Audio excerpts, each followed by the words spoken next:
Inside the black limousine heading toward NBC studios in New York, Jesse Eisenberg gazed out the window. Manhattan's lights sparkled in the evening darkness, but Jesse's mind was filled with much more complex thoughts. He had no idea that this evening's appearance on The Tonight Show starring Jimmy Fallon would become one of the biggest turning points of his career. Actually, he hadn't wanted to come tonight at all. His agency had insisted he promote his new film, Social Anxiety, but Jesse always felt uncomfortable on these types of shows. Fake intimacies, forced conversations, having to play a role in front of cameras, none of it felt right to him. He had especially hesitated about appearing on this program because of his history with Jimmy Fallon. 4 years ago, in 2021, when he first appeared on Tonight Show, he had experienced something strange. Jimmy's laugh had seemed odd to him even then. Too quick, too loud, too mechanical. As the limousine approached the NBC building, Jesse remembered that night. How superficial Jimmy's questions were, how poorly timed his laughs were. But back then, he hadn't thought much about it. Maybe Jimmy was just a very energetic person, but lately, theories circulating on social media had caught his attention. On Reddit, on Twitter, people were making speculations about Jimmy Fallon's laugh. Always the same tone. Sounds very artificial, like it's recorded. Comments like these. When Jesse read them, at first he thought they were ridiculous. Why would anyone use fake laugh recordings? But then he remembered his own experience. Those strange, poorly timed laughs. Actually, his appearance tonight wouldn't have been possible under normal circumstances anyway. The film's producer, Richard Kellerman, had insisted, "Jesse, this film could be career-defining.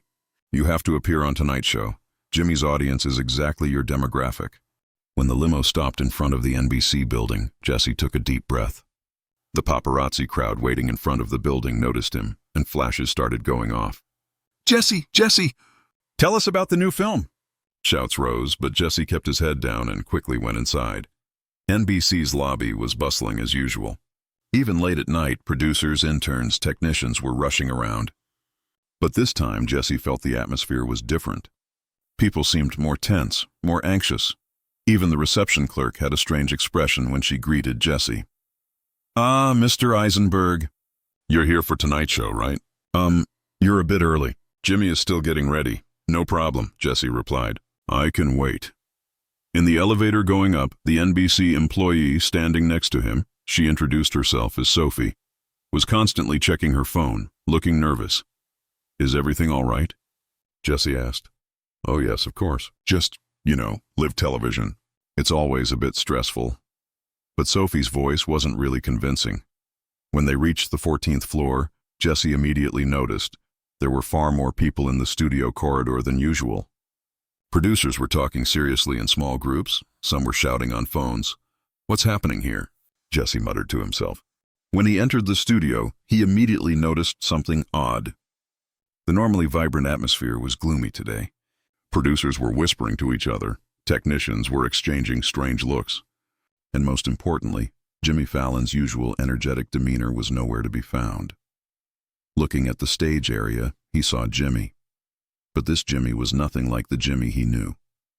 His hair was messy, dark circles under his eyes, and that characteristic smile wasn't on his face. It was like seeing his ghost. A producer, he remembered his name as Mark, approached Jesse. "Jesse! Welcome. We have a small technical problem tonight. Maybe we should postpone the show." "What kind of technical problem?" Jesse asked. Mark looked uncomfortable. "Something with the sound system. It's not important, we can handle it. You just act normal, okay?" This strange instruction confused Jesse even more. What did acting normal mean? "Jesse, welcome, buddy." Jimmy's voice echoed through the studio, but Jesse immediately noticed something was missing from this greeting. That familiar, infectious laugh. It felt forced. Looking at Jimmy more closely made him even more uncomfortable. Jimmy's hands were shaking, slightly but noticeably, and his eyes. His eyes seemed to have lost their light. While preparing backstage, Jesse tried not to listen to the conversation fragments coming through his headphones. But some words echoed. In his head, ratings dropped a lot last week. NBC management is very angry. Contract. Renewal meeting tomorrow. Even. The fake laugh isn't working anymore. Fake laugh? Alarm bells started ringing in Jesse's head. Could Jimmy Fallon's famous characteristic laugh really be fake? While sitting in the makeup room, he tried to chat with the makeup artist Carla. Carla had been working on Tonight Show for 15 years. Maybe she knew something. "Carla, how's Jimmy?" "As energetic as always?" Carla paused, holding her brush. "Jesse, this conversation stays between us, right?" "Of course. Jimmy has changed a lot in the last few years. He used to really laugh. He was a genuine person. But now," Carla lowered her voice, "now he's like a soulless robot. Everything is scripted, everything is planned, everything is fake." "What do you mean?" "You know Jimmy's famous laugh?" "I haven't heard his genuine laugh in the last 3 years. Always the same sound, same tone. Like what?" "Like it's coming from a machine." At this point, voices started coming from the corridor. Jesse listened. "Where is the sound engineer? Are the backup files ready? If we blow up tonight too, Jimmy's career is over." "Backup files? What kind of backup files were they talking about?" Jesse left the makeup room and started wandering the corridor. The sound control room door was ajar, and 2 technicians inside were having a serious conversation. "This isn't sustainable anymore, Dave. Jimmy doesn't have a genuine laugh anymore. His depression is too deep. Dr. Reyes's report is clear." "I know, but what can we do?" "There can't be silence on live television. We have to use laugh tracks." "But people are starting to notice.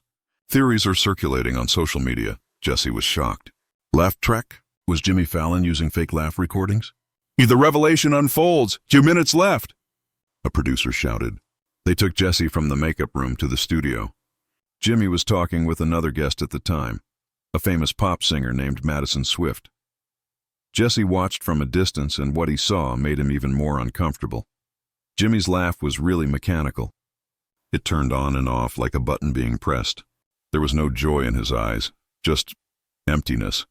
And after each laugh, he paused for a second, exactly like a sound file ending. When Madison Swift finished her song, Jesse watched Jimmy's reaction. The laugh came, but this time Jesse listened very carefully. The tone, frequency, duration, everything was exactly the same as previous laughs. "The same sound file. Jesse Eisenberg, please come to the stage." When the lights came on and the music started playing, Jesse walked onto the stage. The Roots music played as he walked to the stage, but only one thing was on his mind: that sound file. The audience applauded. Jimmy stood up and greeted him. And that's when it happened. Jimmy's laugh echoed through the studio again. But this time Jesse was listening carefully, analyzing. This laugh was definitely recorded. Completely fake, pre-prepared mechanical sound. And worst of all, Jimmy's lips were moving, but the sound wasn't coming from his mouth. "Jesse."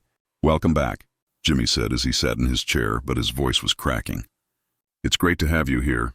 "Thanks, Jimmy," Jesse replied, but his eyes were scanning Jimmy's face, searching for real emotions. Jimmy's forehead was sweating. Despite the air conditioning running, he was clearly under stress. "How are you? Are you okay?" Jesse asked with genuine concern. Jimmy paused. This question wasn't in the script. Yes, I'm great." "How are you?" But his answer came too quickly, too artificially. "I'm actually a bit worried," Jesse responded directly. "It's getting harder to be genuine in this industry. People are constantly forced to be fake." Jimmy's face tensed a bit more. He seemed to understand where this conversation was going. "Let's talk about your new film, Social Anxiety." Jimmy quickly tried to change the subject by looking at his notes. "What was it like playing this character?" Jesse started to answer, but continued to monitor Jimmy's reactions. "The character is very interesting, actually. A man who has hidden his real emotions for years, and at some point he explodes." Jimmy forced a smile, but Jesse continued. "Because being fake, constantly wearing a mask, makes people sick. It ruins mental health." These words made Jimmy quite uncomfortable. He started scratching his arm, a clear sign of nervousness. "Interesting," Jimmy murmured. "And how did this character's mask fall off?" "Someone told him the truth. Someone said to him, 'Enough, be authentic.'" The tension in the studio was increasing. The audience didn't understand what was happening yet, but Jimmy's discomfort was obvious. Jesse," Jimmy interrupted with a slight harshness in his voice, "you always play these types of characters. Neurotic, intelligent, slightly odd types. Is this your comfort zone?" This question was a bit aggressive, and Jesse noticed it. Jimmy had gone into defense mode. "Actually, no, Jimmy. I just like playing real people. Flawed people. People who aren't perfect, because there's no such thing as a perfect person." And then that laugh came again. But this time, Jesse heard it definitively. The sound wasn't coming from Jimmy's mouth. It was coming from speakers. Jimmy. Jesse's voice suddenly changed, more serious, more direct. Is this laugh real? The studio suddenly fell silent. The audience didn't understand what he meant, but Jimmy's face turned white. Sweat droplets appeared on his forehead. What do you mean? Jimmy's voice was trembling. He seemed to be losing control. This laugh, Jesse repeated, not raising his voice but with determination. He was looking directly at Jimmy, not at the camera. The laugh I just heard, is it real or is it recorded? The cameras switched between Jesse, Jimmy, and the shocked audience. Producers were in panic mode, looking at each other. This was live television, and Jesse Eisenberg was cornering America's most beloved talk show host. Jesse, I don't know what you're talking about. Jimmy tried to laugh with difficulty, but this time no sound came out. His lips moved, but no laugh came. There. Jesse jumped up, but not aggressively, more sadly. That's it. You just tried to really laugh, but no sound came out. Because that laugh isn't yours? The silence in the studio was deafening. 4.2 million viewers were holding their breath at home. The Roots had even stopped playing. Jimmy, Jesse continued, now with no hesitation in his voice. You've been fooling millions of people with this fake laugh for 15 years. But the truth is, you're an unhappy man. And tonight, everyone's going to learn the truth. Jimmy's hands started shaking. Jesse, please. This is live television. People are watching us. Yes, Jimmy, people are watching us. And they deserve the truth. Jesse turned to the camera. Viewers, I want to reveal a truth to you. Jimmy Fallon's famous laugh is fake. There are pre-recorded sound files in the studio. At this point, complete panic had started in the control room. Executive producer Sarah Williams was shouting into her headphones, "Cut to commercial! Cut to commercial now!" But the floor director was hesitating. This moment was going to go down in TV history. Because the real Jimmy Fallon, Jesse continued, has been in major depression for the last 5 years. Massive panic broke out in the studio. Producers were shouting, "Let's go to commercial." Technicians didn't know what to do. But Jesse wasn't finished yet. I know because I heard the backstage conversations. Jesse continued. Ratings are dropping because people are sensing the fakeness. And you, Jimmy, you've lost your real emotions. At this point, tears started coming from Jimmy's eyes, on live television, in front of millions of viewers. It's true, Jimmy whispered, his voice breaking. Everything is true. I can't really laugh anymore. Nothing seems funny. Every day I go on stage and act like a fake man. The audience was shocked. Some were crying, some couldn't believe it. Part of the studio audience started to get up, not knowing what to do. Jimmy, Jesse's voice softened, now speaking more empathetically. This can't continue like this. People want to see the real you, not your fake laugh. But this is my brand, Jimmy spoke through tears. Jimmy Fallon is always the laughing man. The guy who laughs at everything. If I don't laugh, who am I? You're a human being, Jimmy, a human being with real emotions. And real people don't always laugh. Sometimes they're sad, sometimes they're angry, sometimes they're scared. At this point, Questlove from the Roots walked onto the stage. Jimmy, bro, we've been worried about you for years, he said quietly. This isn't healthy, man. Jimmy looked at him, his eyes welling up. Quest, did you know too? We all knew, Jimmy. The whole band, the crew. Everyone could see you were struggling, but nobody wanted to say anything. At this moment, something strange happened in the studio. The audience started applauding. But this time not for Jimmy's fake laugh, but for Jesse's courage and Jimmy's vulnerability. Before coming on this show, Jesse continued, I did research. In the last 6 months, there are no records of any genuine laughs from Jimmy. They're all the same sound file. Version 2.3, 4.7 seconds long. The studio tried to hide this, but this is the truth. One of the producers, Mark, ran onto the stage. We're going to commercial. No, Jimmy stood up, wiping his tears. No, let's continue. Jesse is right. People should learn the truth. From that moment on, tonight's show's history changed. Jimmy Fallon experienced perhaps the most honest moment of his career that night. The confession, viewers. Jimmy turned to the camera, his eyes still teary. In recent years, I've struggled a lot. I went into depression. I started therapy. I took medication, but none of it was enough. Jesse quietly sat down, listening to Jimmy's speech, being constantly entertaining, constantly laughing. It's a very heavy burden. And yes, Sometimes we used fake laugh recordings because I couldn't really laugh anymore. Because there was nothing left inside me to laugh about. There was complete silence in the studio. This was one of the most naked, most honest moments in live television history. But Jesse, Jimmy turned to him. Did you have to expose this like this? Couldn't you have talked to me privately? Jimmy, I've been aware of this for 5 years, Jesse replied. Even when I first came here in 2021, I felt it. That laugh. It wasn't genuine, but I waited. I hoped that one day the real Jimmy would return. But he didn't. And people continued to be deceived. So what happens now? Jimmy asked with genuine curiosity. Now you start being real, Jesse answered. You show your real emotions. When you're sad, you're sad. When you're happy, you're happy. But you're not fake, because the power of authenticity is much greater than fake perfection. Meanwhile, Twitter had exploded. The hashtag #FakeFallon was trending, but unexpectedly people were showing support for Jimmy. Not hate. Mental health matters. Authentic Jimmy. Jesse Eisenberg, hero. Real talk with Jimmy. These tweets were going viral at an unprecedented speed. When the show ended, Jimmy found Jesse backstage. The studio was still chaotic. Phones ringing nonstop, producers running around frantically, NBC executives rushing in and out of meetings. Thank you, Jimmy said, his voice still broken but more genuine. For what? Jesse asked with genuine curiosity. For saving me. I've been drowning in this lie for 5 years. Now I can breathe. Jimmy, this is just the beginning. Real healing is a long process. Therapy, genuine connections, maybe even medication. But most importantly, commitment to authenticity. Jimmy nodded. I know, Dr. Reyes, my therapist, has been telling me the same thing for years. But I didn't want to listen. I thought my career was more important. What if your career ends? But if you lose your real identity, then you really lose everything. During this conversation, NBC's Vice President Michael Chen entered the backstage area. His face looked grim. Jimmy, we need to talk, now. Jesse understood this would be a private conversation. I'll leave you guys to it, he said, but Jimmy held him back. No, Jesse, please stay. You caused this situation, but you might also help resolve it. Michael Chen looked uncomfortable. Jimmy, what happened tonight? It's unprecedented.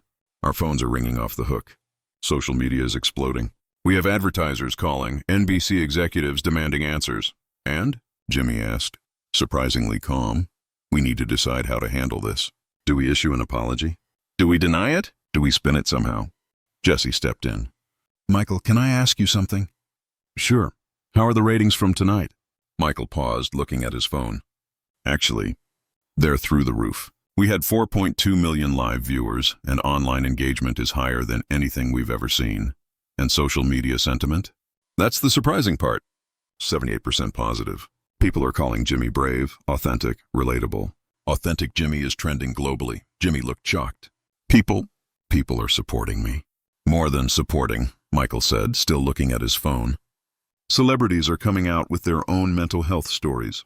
Ellen DeGeneres just posted a video talking about her own struggles with maintaining a happy persona. Stephen Colbert tweeted support. Even politicians are getting involved. Jesse smiled. You see, Jimmy? Authenticity resonates. People were tired of the fake perfection. They wanted someone real. 3 hours later, when Jimmy returned home, his wife Nancy was on the phone talking to him. Honey, I've been watching the clips online, Nancy said. I'm so proud of you. Proud? Nancy, I just destroyed my career on live television. No, you didn't destroy it. You saved it. And more importantly, you saved yourself. Jimmy sat down, feeling really exhausted, but at the same time, relief. For the first time in years, he wasn't wearing a mask, wasn't performing. This is so scary, Nancy. What if people don't like the real me? Then they're not your real audience. Jimmy, I married the real you. I fell in love with the guy who gets nervous before shows, who worries about his jokes, who sometimes feels sad for no reason. Not the always laughing TV version. At this point, the doorbell rang. Jimmy's assistant opened the door for a flower delivery. Then another one, then more. Within an hour, Jimmy's house was filled with hundreds of flower arrangements. As the cards were read, Jimmy's eyes welled up. Thank you for being real. A fan from Ohio. My son has depression too. You gave us hope. The Martinez family. Authenticity is beautiful. Love, Taylor Swift. You're braver than any superhero. Chris Evans. 1 week later, Tonight Show's first authentic episode was preparing to air. Jimmy's makeup artist Carla asked while preparing him, "Are you nervous?" "Terrified," Jimmy answered honestly. But this is the good kind of terrified. Like genuine excitement mixed with genuine fear. That sounds like life. Carla smiled. There were no guests on this episode. Jimmy just wanted to have an honest conversation with his audience.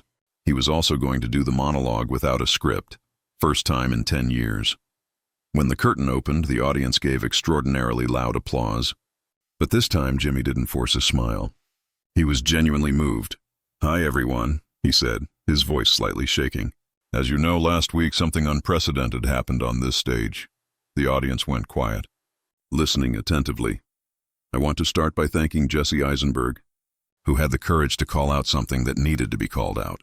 And to you, my amazing audience, thank you for your authentic support." Jimmy took a deep breath. "Tonight, for the first time in years, you're going to hear my real laugh. Not a sound file, not a recording. Real reaction to real funny things. And if something isn't funny, I won't laugh. Because that's what authentic means." At this point, someone from the audience shouted, "We love you, Jimmy."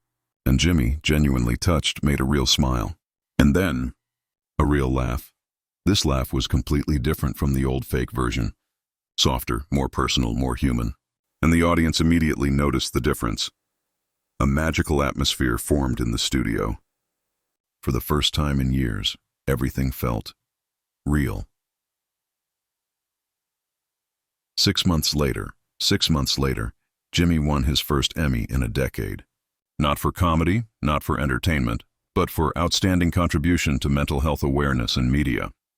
When he went up on stage at the award ceremony, his first words were, "Thank you to Jesse Eisenberg. You gave me the greatest gift, the courage to be myself." The audience gave a standing ovation. Mental health struggle is a real thing.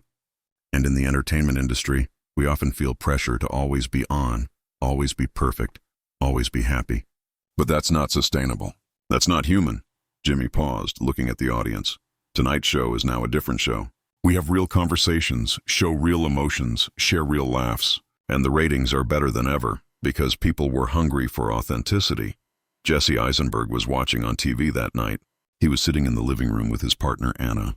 "Are you proud?" Anna asked. "Actually, yes," Jesse replied. "Not because I exposed him, but because I helped him find himself again." This incident affected not just Tonight Show, but the entire talk show industry. Other hosts started being more authentic, more vulnerable, more real. Mental health awareness became a major topic on TV. Celebrities started sharing their own struggles more openly. And Jesse Eisenberg, he started being recognized not just as a brilliant actor, but also as someone who stands up for truth and authenticity in Hollywood. But perhaps the most beautiful outcome was this. Jimmy's real laugh was infinitely more contagious than the fake version, because genuine joy is always more powerful than engineered happiness. Final thoughts that night. History wasn't written just by Jesse and Jimmy on live television. The audience was also part of this transformation. They witnessed someone's mask falling off and someone else's humanity emerging. And most importantly, they learned that perfection is overrated. Authenticity, that's what really matters. This story's lesson is simple but profound. Sometimes it takes just one person's courage to change everything. And sometimes, the most painful truths lead to the most beautiful transformations. The night that ended Jimmy Fallon's fake laugh era was actually the beginning of the real Jimmy.